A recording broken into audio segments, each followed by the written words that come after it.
പക്ഷെ ആധ്യാത്മിക രംഗത്ത് അങ്ങനെയല്ല.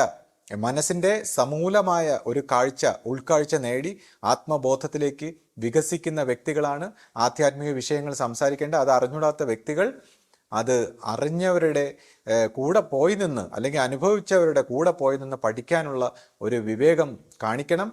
അപ്പോൾ നമുക്ക് ശരിയായ ആധ്യാത്മിക വിഷയങ്ങളുമായിട്ട് മറ്റ് വീഡിയോകളിൽ കാണാം. പിന്നെ ഇതേപോലുള്ള വ്യക്തികൾ നടത്തുന്ന കള്ളപ്രചരണങ്ങളോ അല്ലെങ്കിൽ ഇനി ഇതിന് മറുപടിയായിട്ട് അദ്ദേഹം കോടതി ഭാഷയിൽ ഇതിനെയൊക്കെ പിന്നെ മാറ്റിമറിക്കുന്ന കള്ളക്കഥകളും നമ്മൾ പറഞ്ഞതിന് പൊടിപ്പും തെങ്ങലും വെച്ച് പുതിയ കഥകളും കഥയ്ക്ക് മേൽ കഥകളും വൃത്തികേടിന് മേൽ വൃത്തികേടും ഒക്കെ ആയിട്ട് പല രീതിയിലുള്ള ആട്ടങ്ങൾ കാണും. അപ്പം ഇതിനെയൊക്കെ ഒരു പൈശാചിക കഥകളായിട്ട് കണ്ട് നമ്മളെല്ലാവരും കളയണം. കാര്യം ഇതിനൊന്നും നമ്മൾ എല്ലാത്തിനും മറുപടി കൊടുക്കാൻ നിൽക്കേണ്ട കാര്യമില്ല. ഇതൊക്കെ പൈശാചികങ്ങൾ കിടന്നിങ്ങനെ പല ആട്ടവും പേക്കൂത്തുകളും നടത്തും.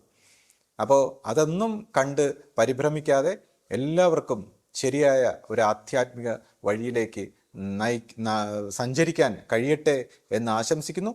പിന്നെ ആർക്കെങ്കിലും ഇതിലൊക്കെ കണ്ടിട്ട് എന്തെങ്കിലും ദുഃഖമോ വിഷമമോ അല്ലെങ്കിൽ മനസ്സിൽ നിന്ന് എന്തെങ്കിലുമൊക്കെ തോന്നുന്നുണ്ടെങ്കിൽ അവനവൻ്റെ മനസ്സിനെ ഒബ്സർവ് ചെയ്ത് നിരീക്ഷിച്ച് അത് വേദനയോ സുഖമോ ദുഃഖമോ എന്തായാലും അതും മനസ്സിൻ്റെ ഒരു കള്ളത്തരമാണെന്ന് കണ്ട് അവനവൻ്റെ ഈശ്വരനിൽ, ദൈവത്തിൽ, ഗുരുവിൽ സമർപ്പിച്ച് അതിൽ നിന്ന് കഴുകി മോചനം നേടി പുതിയ ഒരു ജീവിതം നയിക്കാൻ ഓരോരുത്തർക്കും പ്രാപ്തി ഉണ്ടാകട്ടെ എന്ന് പ്രാർത്ഥിച്ചുകൊണ്ട് നിർത്തുന്നു.